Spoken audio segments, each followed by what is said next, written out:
when we led in and we said, investors are looking towards 2025 as a good year for dividends. I think the reality is, and this sounds silly, but I think every year is a good year for dividends. If you are a dividend investor, you know you're getting your income, right, and are in a good strategy, a well-managed strategy that's consistent, that looks for consistent dividend income. You know that's coming in.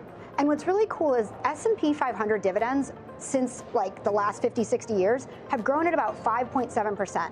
So if you need that income and you want that income to outpace inflation. Because I've tried just about every passive income idea that you could think of, from side hustles, real estate agents, marketing programs, and I have to say, from my experience, dividends are by far the easiest way to begin replacing your income with a lot less money than you think. But here's the truth.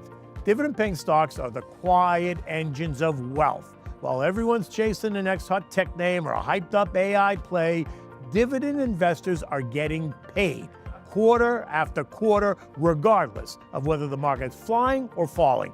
That's real cash hitting your account without having to sell a single share. If we're strictly talking about passive income, you have a lot of growth stocks. Growth stocks is like you buying a property in an up-and-coming neighborhood. You want to buy it low, and then you want to sell it at a higher price. Now, your dividend stocks and your REITs, you hold them. Investors that want to retire, investors that want passive income, they're not trying to flip. They're not buying a property to sell it. They're buying a property in a nice neighborhood with a good tenant that can consistently and give them a reliable passive income. So now I got to ask you, what's your passive income going? How much do you want, and why do you want it? Think about how much you spend on your kids every month. What if your dividends can replace that income you spend on your kids? Start to really think about, what do I want to replace? And I challenge anybody that's watching, the first thing you want to think about, what is your smallest bill? How much do you pay Netflix every month? And those of you who don't have any passive income, and I think we get so caught up in, we need thousands to invest. If you're not bringing in $10 a month, how about we start there? If you're not bringing in $100 a month, how about we start there? Because you're going to build over time. The $27 dividend challenge that can change your family's future. If you've ever said, I want to invest, but I just don't know where to start, this video is for you. I'm about to show you how to build long-term wealth with just $27 a week. And not just for you, but for your kids and their kids too. My name is Jeremy, and this right here is my mission. If I can help one person start their first investment portfolio, if one person can say, because of you or because of Trade Life Mastery, I started investing, I built a dividend account, then I've done my job. There are so many of us, especially in the Black community,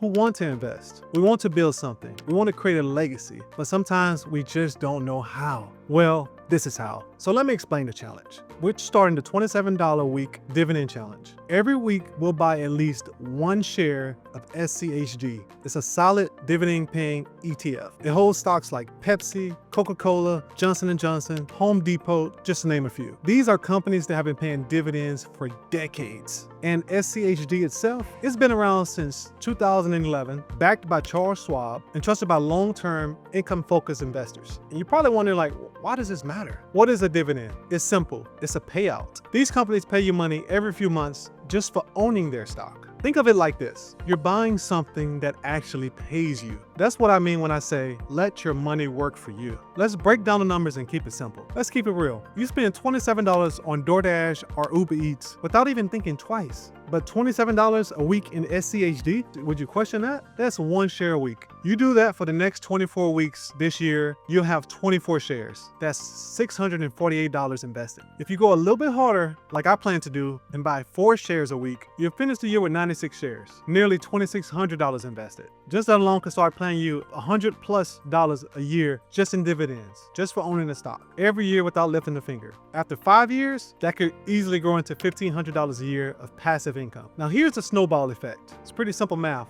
The more shares you own, the more dividends you receive. Once those dividends are big enough to buy more shares of themselves, and that's when the snowball takes over. Your money starts growing itself. Now here's the rule that we'll live by. Dividend stocks are to never be sold. We don't flip them, we keep them. We use the payments to live, pay off your rent, pay off your car note, pay your phone bill, take care of your kids. But the shares, they're an asset. They stay in your name until it's time to hand them down to your kids. That's the real path to generational wealth. Your kids inherit the portfolio. They don't sell either. They keep it, they add to it, live off the dividend payments, and then they pass it down again. And that's how families get free. So I'm challenging you, start with just $27 a week, one share at a time, every Friday, every paycheck. I'll be showing my portfolio on this channel. I'll be completely transparent. This is about about accountability for me and you. And if you've already started, keep going. Stack shares, stack payments. Let's stop being consumers. Let's start being owners. We're not waiting for the perfect time. We're not waiting on some magic lump sum. We're getting started now. And this right here, a portfolio that pays you every quarter, that's something worth building. So if you're ready, hit subscribe. Join the challenge. Let's build brick by brick.